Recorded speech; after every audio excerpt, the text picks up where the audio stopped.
আমরা আগামীতে যারা এই দেশের দায়িত্ব নিতে চাই, যারাই হোক, চাবে তো একজন, আসবে তো একদল, যারা আসবে তারা তাদের টার্গেট নিতে গিয়ে কোনো মানুষের ওপরে যেন জুলুম না করেন। কারণ জুলুম করে আপনি টার্গেট পর্যন্ত জীবনেও যেতে পারবেন না। সাদ্দাতকে যদি আল্লাহ যেতে না দেয়, আপনাকে যেতে দেবে কি করে? আপনি কি সাদ্দাতের চাইতেও মহাশক্তিশালী হয়ে গেছেন?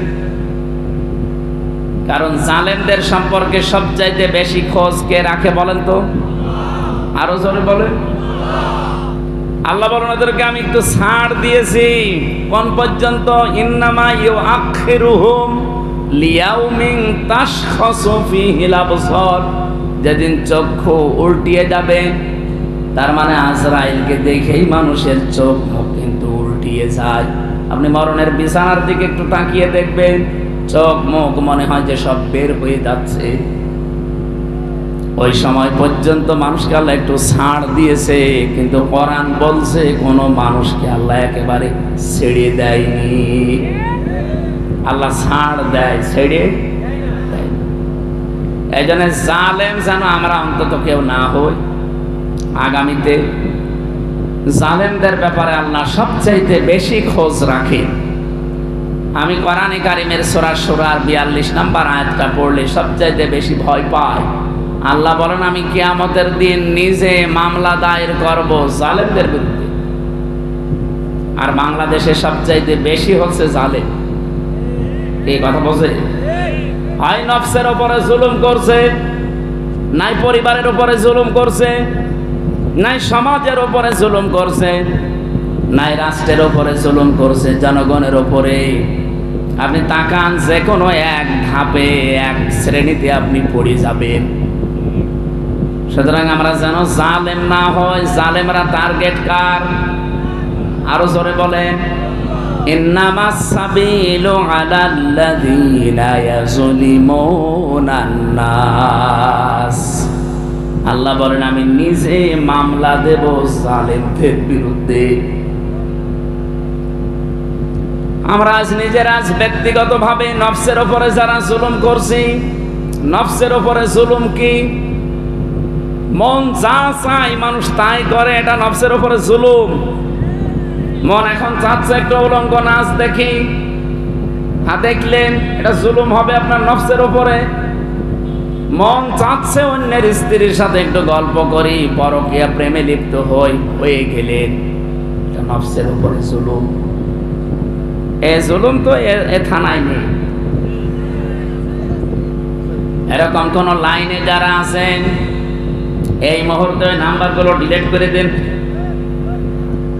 পরকীয়া প্রেমে যারা আছেন এই মুহূর্তে ডিলিট করা লাগবে। বলেন না বাড়ি যেয়ে হবে না, বাড়ি যেয়ে আপনি ডিলিট করবেন আপনি যদি মরে যান। আর ওই নাম্বার যদি আপনার মোবাইলে থাকে, আপনি মরে গেলেন, ওই মোবাইলটা ব্যবহার করবে আপনার ছেলে মেয়ে অথবা আপনার বউ, তখন মোবাইল হাতে নিয়ে বলবে ও এ 2 নাম্বার ছিল, এখনই ডিলিট করেন।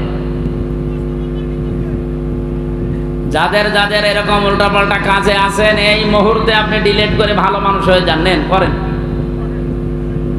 কারা কারা করছেন হাত তোলেন তো।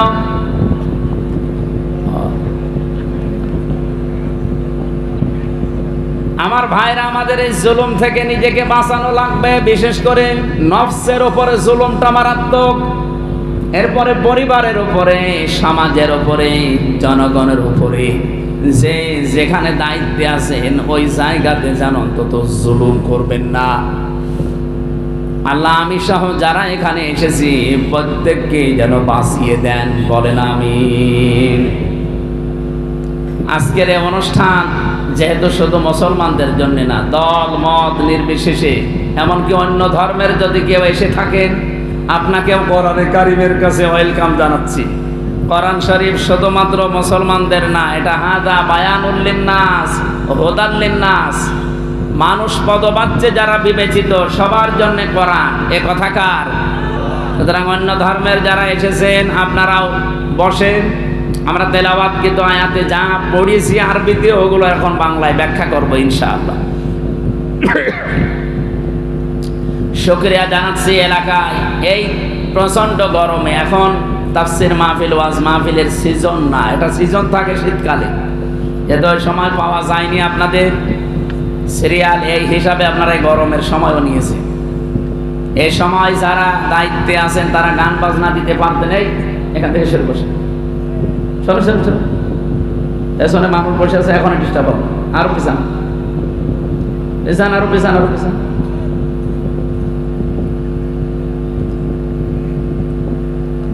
ওনারা গান বাজনা না দিয়ে, গাজীর গান, কালুর গান, কি গান মান শোনে মানুষ, ওসব না দিয়ে কোরআনে কারিমের একটা আয়াত বোঝার জন্য এই আয়োজনে যারা টাকা পয়সা খরচ করলে, কিয়ামতের দিন 3টা জায়গায় টাকা খরচ করলে টাকার হিসাব দেওয়া লাগবে না।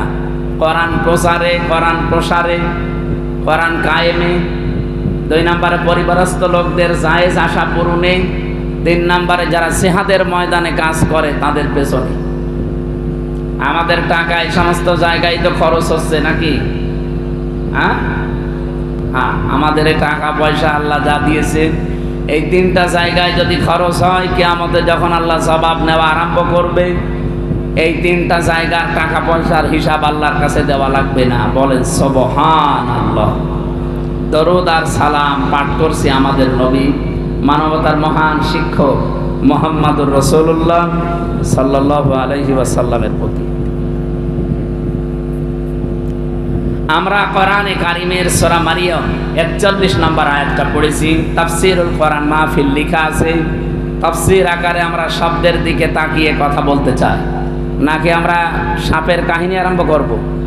হ্যাঁ, সাতক্ষীরার মানুষ এমনিতেই ইসলামী আন্দোলন, বিশেষ করে একামতে দিনের ঘাঁটি এই জেলাকে বলা হয় সারা বাংলাদেশে।